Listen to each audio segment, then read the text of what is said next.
Hi, I have come up from the ashes, and right now I'm going to be teaching you guys how to make blender pie. This is something that pretty much every Brazilian family has had at some point. It's very popular during birthday parties or just for an average snack, and it's really easy to make. So, the things you're going to need are obviously a blender and the following ingredients. For the pie itself, you're going to need some oil, some Parmesan cheese, some baking powder, eggs, milk, flour, some salt, some oregano or any dried spices you like, some butter just to grease the pan, and this is totally optional, but you can add a little bit of sliced cheese to the top of it to make it nice and golden. Okay, for the filling, you can pretty much use whatever you want. I'm gonna be using some tomatoes, some corn, some peas, and some olives. So, the first thing you're gonna do is you're gonna get 3 eggs, crack them into the blender.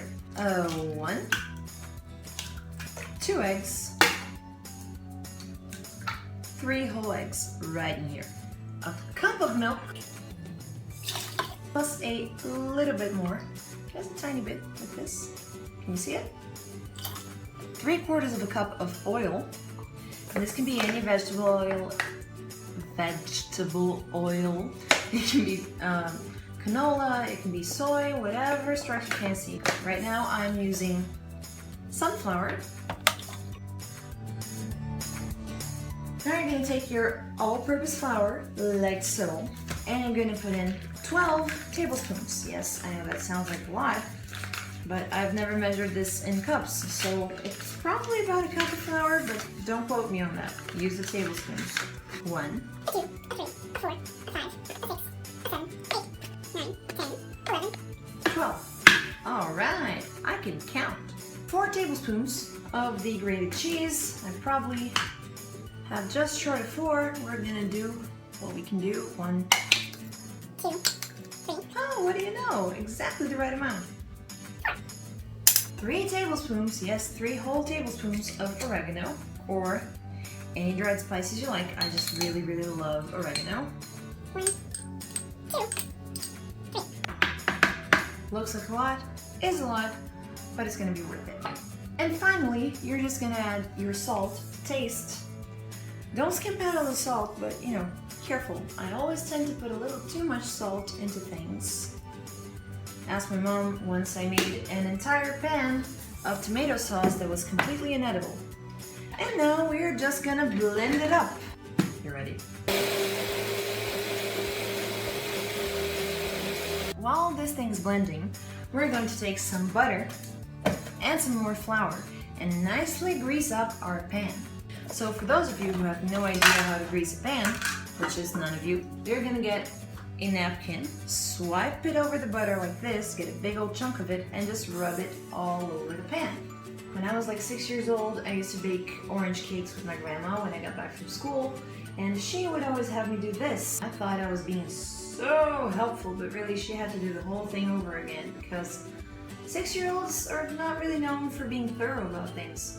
Alright, now that you've got your pan nice and greased up like this, you're going to take a little bit of flour, 2 tablespoons, and just smack it around like this so that the flour covers all of the butter. This is very important because it's going to prevent your things from sticking to the pan. It's going to give you a nice pretty pie. Sounds like a compliment. Hey pretty pie, how you doing? There's a cutie pie, there can be a pretty pie. There's also PewDiePie. Very nice. Now that you've thoroughly greased your pan, you're going to add the baking powder, and that is just a big old tablespoon. I got baking powder on my shirt. The reason you add it last is because it needs to bubble up. And if it bubbles up too much, I don't know what happens, but I've been told it's not good. You know what's really nice? When your phone runs out of memory right as you're in the middle of recording a goddamn video. Okay, now we're back. I was just talking about the fillings. I had this whole monologue prepared. It got cut out. I'm really angry about it. But the thing is, you should have all of your fillings already good to go as soon as you have your batter ready. So, we're gonna have about 2 mugs full of fillings. That's about maybe 3 cups. I don't really know. And my beautiful mother, who is listening to this, has already diced up my tomatoes. And my olives. I'm using a handful of olives and 2 tomatoes and holding this mug for some reason. And also about half a can of peas and half a can of corn.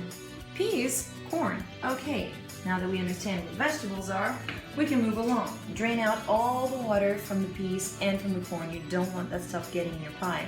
And while you're at it, preheat the stove to about 200 degrees Celsius. You can go a little higher, you can go a little lower. Just do you, man, do you.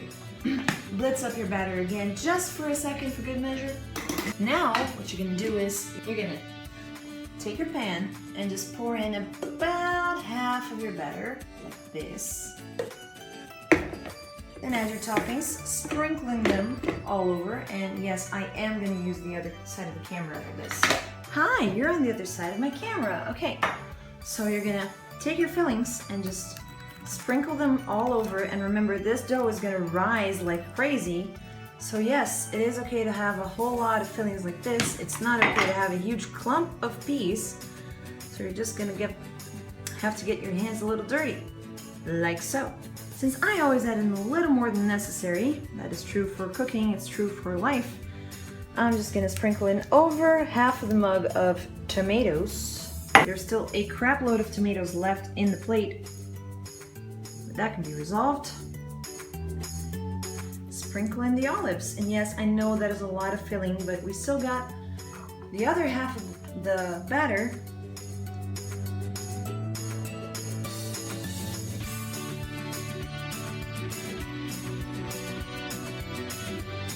I'm running out of memory again, so real quick, you're gonna take your cheese slices, shred them up, put them over the top, and then just stick your pie in the oven for 15 minutes or until it's nice and golden on the top.